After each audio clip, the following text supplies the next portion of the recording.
Então, nessa ação penal 506-31-30-17, continuidade do depoimento do senhor Antônio Palocci Filho. Senhor Palocci, voltando onde nós encerramos na última parte, o senhor mencionou que o senhor ex-presidente Luiz Inácio Lula da Silva tinha conhecimento da corrupção da Petrobras, mas aí o senhor mencionou que ele teria orientado a aumentar a reserva partidária. O senhor pode esclarecer melhor? Posso. Em meados de 2010, talvez nesse mesmo período que nós estamos tratando, ele me chamou para uma reunião na biblioteca do Palácio da Alvorada. Eu era deputado. Nessa reunião estava o José Sérgio Gabrielli, eu e a ministra da Casa Civil, o presidente Dilma. Nesse momento ela já era candidata, talvez não aprovada ainda em convenção, mas já era definida como a candidata, já era pacífico isso. O presidente falou, foi a primeira vez que ele falou dessa maneira, tão direta. Mas ele falou, olha, eu chamei vocês aqui porque o pré-sal é o passaporte do Brasil para o futuro, é o que vai nos dar combustível para um projeto político de longo prazo no Brasil. Ele vai pagar as contas nacionais, vai ser o grande financiador das contas nacionais, dos grandes projetos do Brasil. E eu quero que o Gabrielli faça as sondas pensando neste grande projeto para o Brasil. Mas o Palocci está aqui, Gabrielli, porque ele vai lhe acompanhar nesses projetos para que eles tenham total sucesso e para que ele garanta que uma parcela desses projetos financie a campanha desta companheira aqui, a Dilma Rousseff, que eu quero ver eleita presidente do Brasil. Isso ocorreu no Palácio da Alvorada, na biblioteca, em meados de 2010. Era quando se começou o trabalho de construção das sondas. Então ele encomendou para o Gabrielli que, através das sondas, pagasse a campanha da presidente Dilma de 2010, obviamente pedindo às empresas os valores que seriam destinados à campanha. E como funcionava a interação assim entre, por exemplo, o diretor da Petrobras e, vamos dizer assim, essa área do governo? Ou havia alguma interação? Como é que isso operacionalizava? Diretores... por exemplo, Renato Duque, né, solicitava, segundo o Ministério Público, valores em decorrência de um contrato com destino eleitoral. Nessa época estava mais ou menos assim, doutor. O Renato Duque se relacionava diretamente com o João Vacari. Sei. Tá? E aí nos contratos o João Vacari acompanhava os contratos que ele estava realizando, ou ele, Vacari, pedia, os operadores privados já sabiam que ali tinha uma contribuição partidária, e o João Vacari buscava essa contribuição partidária. No caso do Zelada, houve uma série de projetos que ele fez na área internacional, e todos eles tiveram ilícitos dirigidos ao PMDB. E no caso do Paulo Roberto, ele mesmo colocou uma série de... O Paulo Roberto sempre foi um homem do PP. Ele não era como técnico da Petrobras, ele não tinha filiação partidária, mas ele se tornou amigo do PP, indicado pelo PP, e passou... Ele tinha uma dupla função. O nome dele chegou a ser cogitado alguma vez para a presidência da Petrobras? Não, eu nunca vi. Depois do Gabriel, o senhor disse? Isso. Não, nunca vi. Logo depois do Dutra, o nome do Gabriel apareceu com naturalidade, porque o Gabriel era diretor financeiro da Petrobras e tinha um desempenho muito bom. Então ele passou a ser presidente. Aqui eu quero, só para não deixar solta essa história, quero lhe dizer que o Gabriel eu nunca vi fazer ilícitos. E neste dia, depois que o presidente Lula encomendou este ilícito para o Gabriel, eu fui ao Gabriel, sentei com ele, falei como é que nós vamos fazer, ele estava muito constrangido. E ele me explicou que seria muito difícil fazer o que o presidente tinha pedido. E que ele não queria contrariar o presidente, mas seria muito difícil. Eu perguntei a ele se ele queria, vou ser bem franco aqui, se ele queria que eu operasse com algum diretor da Petrobras, com Renato Duque ou com outros, para desenvolver a encomenda do presidente, e ele ficaria fora disso. Ele disse que não, ele disse que ele trataria, o presidente mandou ele tratar, ele trataria. Mas depois da terceira reunião que eu tive com ele deixou claro que não ia viabilizar contribuição de campanhas nesse projeto. Por quê, doutor? As empresas que estavam entrando para fazer sondas estavam nacionalizando 60% dessas sondas. Nacionalizar navios com essas características tecnológicas num espaço tão curto de tempo exige uma curva de aprendizagem que os preços contratados não pagavam. Sim. Então não havia nenhuma margem para contribuições. Era claro isso para mim e para ele. Ele me colocou isso, para mim estava claro que nada ia acontecer ali de ilícitos, né, em termos de, vamos dizer, de fazer o pagamento. O ilícito já era o processo, mas o pagamento não iria ocorrer porque não havia margem para isso. Inclusive o senhor deve ter notado, quando as empresas vieram aqui, em vários processos, que se perguntou de sondas, por exemplo, a UTC, a Odebrecht, falaram que não pagaram. Mas teve algumas que pagaram. Algumas que pagaram, vou lhe explicar. Tem as empresas estrangeiras pagaram ao Vacari. Por quê? Porque as empresas estrangeiras vinham com a sua curva de aprendizagem. E conseguiam fazer navios no Brasil, não com a mesma curva construída no seu país de origem, mas com um ganho de tecnológico e de experiência muito maior. Eles estavam, vamos dizer, na curva de aprendizagem lá na frente, nós estávamos aqui no início.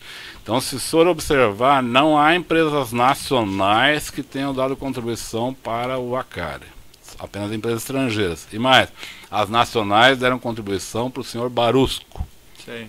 Por quê? Porque o senhor Barusco selecionava as empresas, dentro da SET Brasil, ele selecionava as empresas que iam fazer obras. Então, se a empresa não desse... isso eu soube aqui também, não soube antes. Sim, não, o senhor não sabia nada. Não, isso não, eu sabia que o Barusco cobrava, mas... Mas perfeito, o senhor entendeu? Não sei se eu fui claro, não sei se eu fui... em princípio, as perguntas de jurisdição é essa, eu passo ao Ministério Público. Senhor Antônio Palocci, inicialmente, essa planilha sobre a qual o senhor foi indagado pelo juízo, de nome planilha italiano, uma pergunta que nós devemos fazer para o senhor. O senhor era conhecido por italiano? Se eu era conhecido como italiano, não. O senhor é o italiano a que se refere Marcelo Odebrecht? O Marcelo nunca me chamou de italiano, mas eu acho que essa planilha, quando ele coloca italiano, ele diz respeito a mim, sim. Ele nunca me chamou por esse nome, nem ele, nem o doutor Emílio, mas não sei porque ele escolheu essa alcunha. Mas tem vários e-mails que ele fala de italiano e Itália que não diz respeito a mim. Eu sei que não diz respeito a mim. Pode dizer respeito a outras pessoas. Mas a planilha eu acredito que sim, porque boa parte do que é tratado nessa planilha são assuntos que eu tratei com ele. O senhor identifica nesses e-mails dos autos, agora tem, em contato tem com e-mails eles que não se referem a mim. E os que se referem a e-mails com a expressão italiana que se referem ao senhor? Sim. Há alguns que se referem a mim. Com relação a essa reunião do dia 3/9, que o juízo de 2010, que o juízo fez... essa este endereço referido, Alameda... AP, Roberto Teixeira, Alameda Ministro, é meu endereço da minha empresa. Ministro Rocha Azevedo, esse é o endereço da sua empresa. É o endereço da minha empresa. Isso, deverá ir Paulo Melo e Rodrigo Salles. Eu vi no processo isso. Agora, eu não acredito que essa reunião tenha ocorrido. Não estou negando que ela tenha ocorrido, mas não acredito até porque eu não conheço nem Paulo Melo nem Rodrigo Salles. Se eles falarem que me conhecem e foram numa reunião, a senhora pode anotar que a minha memória me traiu, mas eu não lembro dessa reunião. Lembrei de todas as outras que eu fiz dezenas de reuniões sobre esse assunto. Mas essa eu realmente não me lembro. E acho estranho, veja, toda reunião que a senhora vê aí no processo, toda reunião que marca comigo, tem ou o Brani ou a Rita, minha secretária, marcando a reunião também. Não é? Não tem segredo em termos de marcação de reuniões. Essa não tem. Ocorreu algum problema que eu não sei qual é. Talvez a Terra não tenha ocorrido. Eu realmente não me lembro. E o senhor esteve com Se a senhora tiver a razão que lhe leva a perguntar, se eu puder esclarecer de outra maneira que não seja a reunião, eu estou totalmente à sua disposição. Eu não quero esconder nada, mas eu realmente não me lembro dessa reunião e não me lembro de ter conhecido Paulo Melo ou Rodrigo Salles. E com relação a Demerval Guzmão, o senhor esteve com ele? Nunca ouvi. E com relação à aquisição em nome da empresa DAG? Foi o Marcelo que me falou que faria assim. Por que ele me falou que faria assim? Ele falou, porque foi quando eu propus a ele, não faça em nome do primo do Bunlai, não tem nada a ver, quer dizer, nós vamos ter um problema depois. A Odebrecht vai estar comprando um prédio em nome do primo do amigo do presidente, que depois vai ser passado para o presidente. Isso aqui está virando uma confusão primária. Aí o Marcelo falou que não faria em nome do primo do Bunlai, mas que faria em nome de um amigo dele, que tinha uma empresa, tudo. Eu não conhecia DAG ou Demerval, mas ele falou esse nome, ele falou na época. Foi nesse momento que eu falei, por que você não compra pela Odebrecht o prédio? Doa o prédio. A Odebrecht doou o prédio para o Instituto depois. Não é o melhor, seria melhor doar recursos, mas pode doar um prédio, não é ilegal. A ilegalidade estava antes, não estava ali. Mas ele falou nesse momento, ele falou que não queria pôr o nome da Odebrecht nesse projeto. Foi o que ele me disse. E com relação à questão do apartamento comprado em nome de Glaucus, tá. O seu conhecimento, que o senhor já relatou, poderia explicar? Eu tive 2 episódios que me falaram desse apartamento, não mais. Um foi o Bunlai. Quando o Bunlai me falou que ia pôr esse prédio em nome do primo dele, ele me explicou essa presença do primo, que eu nunca tinha ouvido falar. O senhor Glauco Costa Marques, que eu não conheço também, mas ele me falou que ia pôr em nome desse primo, porque ele já estava ao mesmo tempo cuidando de outros assuntos imobiliários, inclusive do apartamento vizinho do presidente, coisa que eu nem sabia o que era. Quando eu voltei ao presidente, perguntei a ele, que história é essa do seu apartamento vizinho, que o primo do Bunlai falou que está comprando? Ele falou, não, esse apartamento, a segurança da presidência da República está alugando, por razões de segurança. Me pareceu uma coisa normal isso. Mas eu estou gostando da ideia de ter esse apartamento, eu vou tentar comprá-lo. O presidente Lula me falou isso em 2010. Nunca eu vinculei essa compra com esse processo. Isso na minha cabeça não tinha. O senhor sabia que esse imóvel estava em nome de Glaucus da Costa Marques? Esse imóvel vizinho? Sim. O Bunlai me falou que era ele que ia viabilizar a compra. E o senhor soube a forma como foi pago? Não. O senhor soube se com relação a um valor mencionado no processo, a uma transferência de R$800 mil a Glaucus da Costa Marques? Isso. O senhor teve conhecimento desse fato? Não, tive pelo processo apenas. Antes eu não tive. Repito a senhora, o Bunlai me falou dos 2 prédios ao mesmo tempo, por isso eu supus que tinha alguma relação. Ele falou, meu primo está cuidando de assuntos imobiliários, meus, do presidente, do instituto, porque ele cuida de assuntos imobiliários. Ele está inclusive resolvendo o problema do apartamento de São Bernardo, que eu não sabia o que era, e do terreno, do prédio. Aí eu perguntei para o presidente Lula, que apartamento é esse de São Bernardo? Ele me contou, é o meu vizinho, que a segurança da presidência da República alugou por razões de segurança, mas que eu, como tenho 5 filhos, e aí o apartamento do presidente é pequenininho, né? Apesar de ser uma cobertura em São Bernardo, é pequeno. Então ele achou que ele estava pensando em comprar esse outro para ter um espaço melhor ali. Me falou que estava com intenção de comprar. Dias depois que o Bunlai tinha me dito que o Costa Marques estava tentando viabilizar a compra desse apartamento. Isso é o que eu sei. Agora, que uma coisa tinha relação com a outra, eu não sabia. Eu só soube porque ele me falou ao mesmo tempo. Mas a questão de pagamentos eu nunca acompanhei.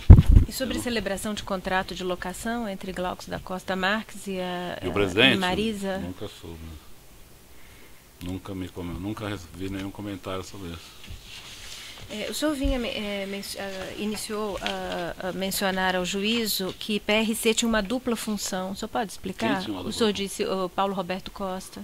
Não, eu parei no meio nessa coisa. Não, o problema é o seguinte, o Paulo Roberto Costa, ele foi uma pessoa indicada pelo PP e por pessoas da Odebrecht ligadas à Braskem, porque a Braskem tinha dificuldade de resolver os problemas de nafta na Petrobras. Então ela também participou da mudança dessa diretoria junto com o PP. Mas depois de um tempo, o Paulo Roberto teve uma doença muito grave E o PP começou a buscar uma alternativa ao nome deles, causou um mal-estar entre eles. O Paulo Roberto voltou depois, vamos dizer assim, com uma tripla relação.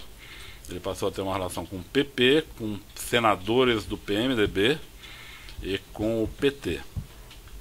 Mas se o senhor pudesse esclarecer um pouco mais com relação a essa dupla função, o senhor se referiu a resolver problemas de que natureza? É que ele tinha uma relação específica com o PP, até essa doença dele.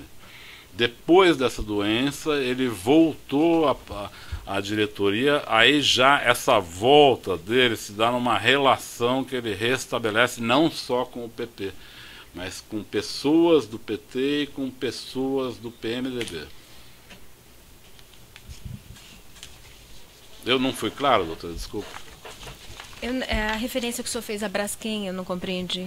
Não, a Petrobras, o segundo assunto, além da estatização da Braskem, que tinha no começo do governo Lula, eram as negociações da NAFTA com a Petrobras. A NAFTA é um insumo essencial. Mas assim, daí, desculpe, doutor, eu interromper, mas tem...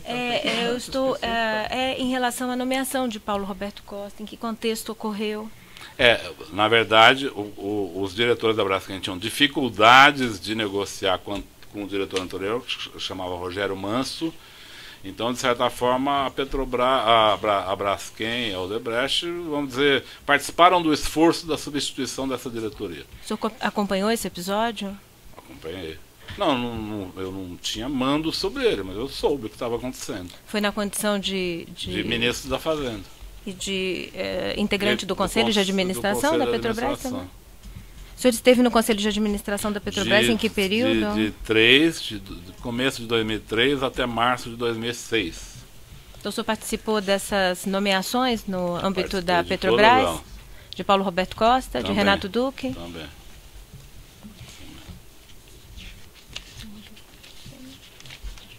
Sem mais perguntas. Eu vou seguir aqui na ordem alfabética da denúncia, então eu passo primeiro a palavra para o Branizado Contica, a defesa. A defesa de Demerval Guzmão. Sem perguntas. A defesa de Glauco Costa Marques. A defesa de Luiz Inácio Lula da Silva.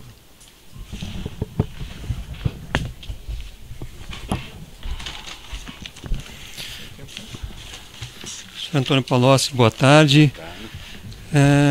O senhor poderia explicar o período em que o senhor participou do Conselho de Administração da Petrobras? Foi início de 2003 até fim de março de 2006. Certo. E o senhor pode esclarecer como é que funcionava esse órgão? Se era um órgão composto com quantas pessoas? Se eram todos indicados pelo governo? Se havia conselheiros independentes? Havia membros indicados pelo governo, normalmente ministros. Havia o presidente da Petrobras, primeiro o doutor Dutra no nosso governo, depois o doutor Gabriel, depois a doutora Graça. E havia, sim, membros representantes dos minoritários, que normalmente eram empresários. Então chegaram a passar por lá Fábio Barbosa, presidente do ABN, o Jorge Gerdau, presidente da empresa de mesmo nome, o Dr. Sondas, de uma rede de varejo do Rio de Janeiro, o Dr. Roger Agnelli, presidente da Vale do Ribeiro. Não tem necessidade de detalhamento. Eu pediria, excelência, se o ministro Palocci pudesse continuar a descrição. Não tem relevância para esse detalhamento. Data máxima vênia, nós estamos falando aqui de um conselho de administração que foi mencionado. Eu ouvi atentamente as perguntas que foram formuladas e para a defesa é importante que seja feito o registro. Junto à Petrobras o registro do nome dos conselheiros de administração. Tudo bem, mas período. o senhor Antônio Palocci está se dispondo aqui a relatar, até porque haverá perguntas. A questão está indeferida, mas pode prosseguir a próxima, certo. Então. Certo? Com os protestos da defesa, evidentemente. Doutor Antônio Palocci, o senhor, a indicação de membros para a diretoria da Petrobras era uma atribuição do Conselho de Administração da companhia? Não, depende do membro. O membro do governo é a atribuição do governo. O Conselho de Administração dava o aval e, na verdade, a Assembleia da empresa que nomeava de fato. O conselho fazia provisoriamente, depois a assembleia da empresa nomeava. Normalmente os membros do governo, era o governo que indicava, os membros dos minoritários, os minoritários se entendiam e faziam indicações de nomes de mercado. O senhor tem certeza disso? Sim. O senhor conhece o estatuto da Petrobras, sabe das atribuições do Conselho de Administração? Sim. E o senhor, pelo que o senhor está afirmando, não era atribuição do Conselho nomear os diretores da Petrobras? Não, os diretores eram indicados no Conselho e passavam pela Assembleia da Petrobras também. Estou enganado? Só um esclarecimento que estou pedindo ao senhor. Posso estar enganado. Em relação aos nomes de Paulo Roberto Costa, Nestor Severo, Renato Duque, eles foram indicados e nomeados por unanimidade pelo Conselho de Administração ou houve divergência em relação a essas nomeações? Não lembro de divergências. Então, também os conselheiros nomeados pelos minoritários e funcionários aprovaram esses nomes? Acredito que sim, não me lembro de divergência. Correto. Além dessa nomeação de diretores, o Conselho também examinava contratos que eram firmados pela empresa a partir de um determinado valor? Sim. Tinha limite de valor, abaixo dele o Conselho não tomava conhecimento, acima dele o Conselho tomava conhecimento. Correto. Aqui a denúncia faz referência a 8 contratos que foram firmados pela Petrobras. Eu não sei se o senhor tem conhecimento desses 8 contratos, mas eu vou apenas para lembrá-lo. O primeiro é o consórcio Compar, o segundo é o consórcio Refinaria Abreu e Lima, o terceiro é o consórcio Terraplanagem Compege, o quarto é o consórcio Odebei, o quinto é o consórcio Odebei Plangás, o sexto é o consórcio Odebei Odetec, o sétimo o sexto é o consórcio Odebei Flé, o sétimo é o consórcio Odetec e o oitavo é o consórcio Rio Paraguaçu. O senhor se recorda se esses contratos foram aprovados pelo Conselho de Administração da Petrobras? Não me recordo. Me recordo de alguns desses projetos, mas não me recordo qual passou, quando passou. Certo, mas eram discutidos. O senhor se recorda que esses contratos foram discutidos no âmbito do Conselho? No âmbito do Conselho, ou pelo menos de outros ambientes que eu participava. Esses contratos eram conhecidos. Com o Comperja, um contrato conhecidíssimo.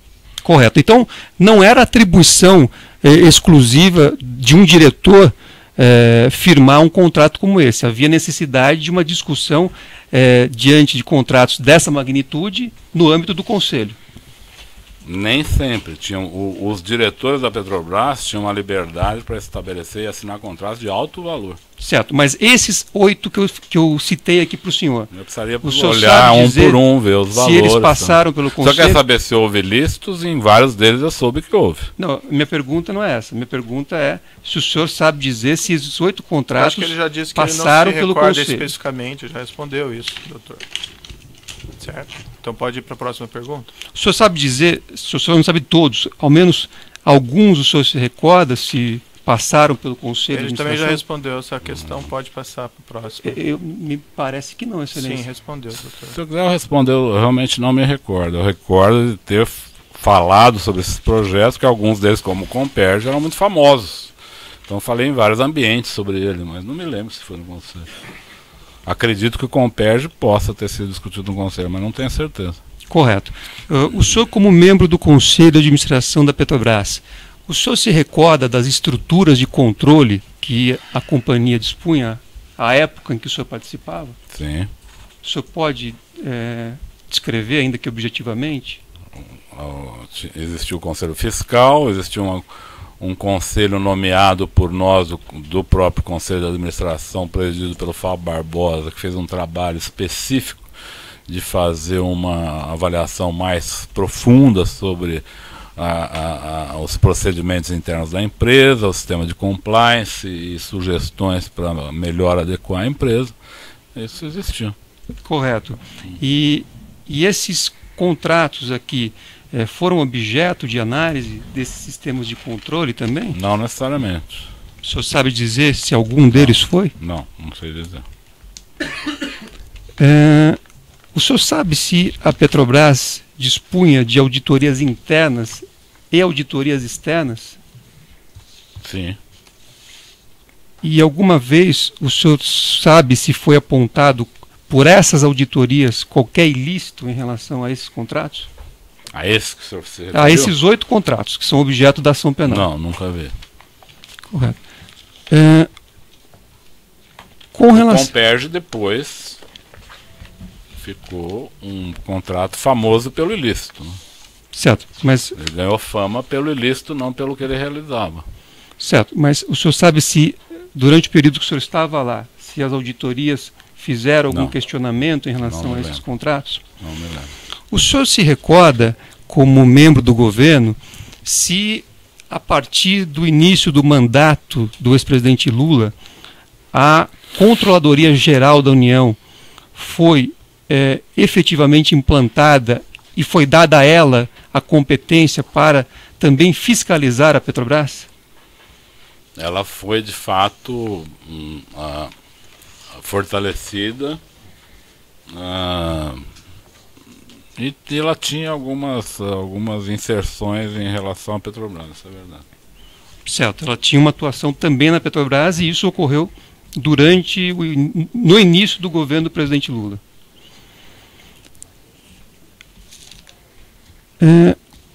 Com relação a esse tema, ou a esses temas que o senhor prestou hoje depoimento, está prestando depoimento, o senhor se recorda quantos depoimentos o senhor já prestou sobre esses temas? Sobre esses temas? O senhor fez uma explanação aqui inicial, respondendo a perguntas do juízo, a perguntas do Ministério Público. O senhor sabe dizer quantos depoimentos o senhor já foi indagado em relação a esses assuntos que o senhor hoje apresentou é o primeiro aqui?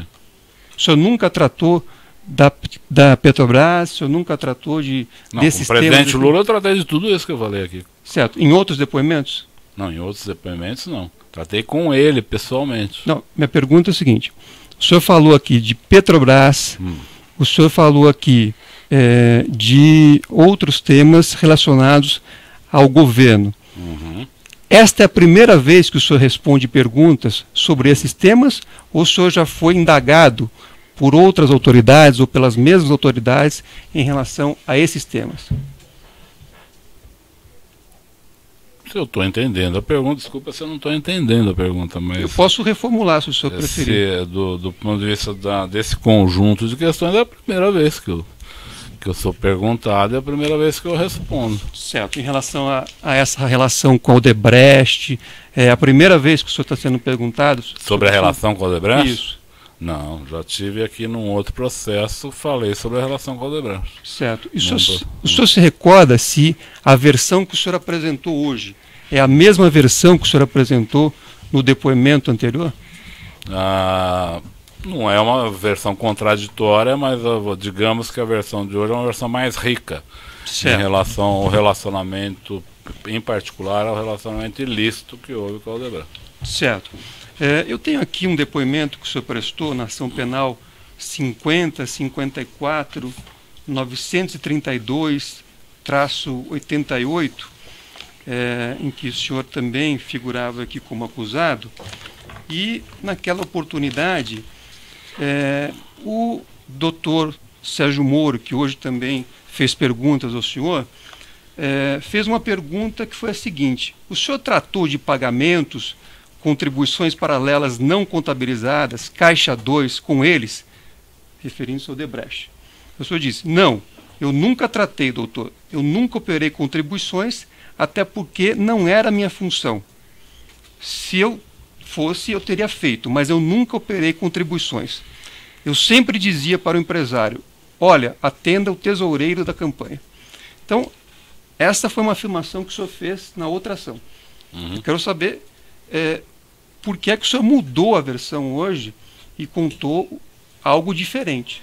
Não, eu não mudei, eu nunca operei, eu disse naquela oportunidade que nunca operei doações, continuo a dizer, nunca operei doações, nunca fui buscar dinheiro em empresas, mas sabia que o dinheiro era depositado nos partidos, entregue em malas.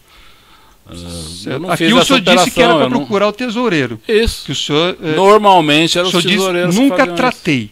A frase é nunca tratei. Não o sei senhor se eu neguei. hoje Pode ser que eu não esteja falando exatamente a mesma palavra. Mas eu digo hoje, eu nunca cheguei para uma empresa e falei, o senhor pode pagar no exterior tal pessoa? Eu nunca falei isso. Porque não me cabia discutir como a empresa ia pagar. Mas eu várias vezes pedi para a empresa, o senhor pode fazer a doação de 50 milhões para a campanha do presidente tal, da presidente tal? Isso eu fiz várias vezes. E sabia que os tesoureiros depois iam lá e faziam pagamento lícitos e ilícitos, caixa 1, 2.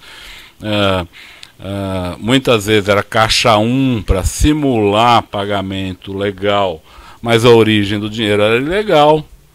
Um exemplo bom é na campanha de 2014. A campanha de 2014 teve duas características. Foi a campanha que mais teve caixa 1. E foi uma das campanhas que teve mais ilicitudes.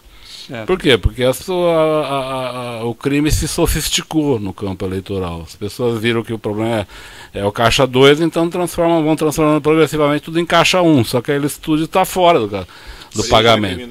É a origem criminosa dos valores. Esse é o ponto. Então a própria Operação Lava Jato já desvendou esse mistério. Perfeito. Eu vou interromper um minutinho para o tamanho do áudio. Tá voltando.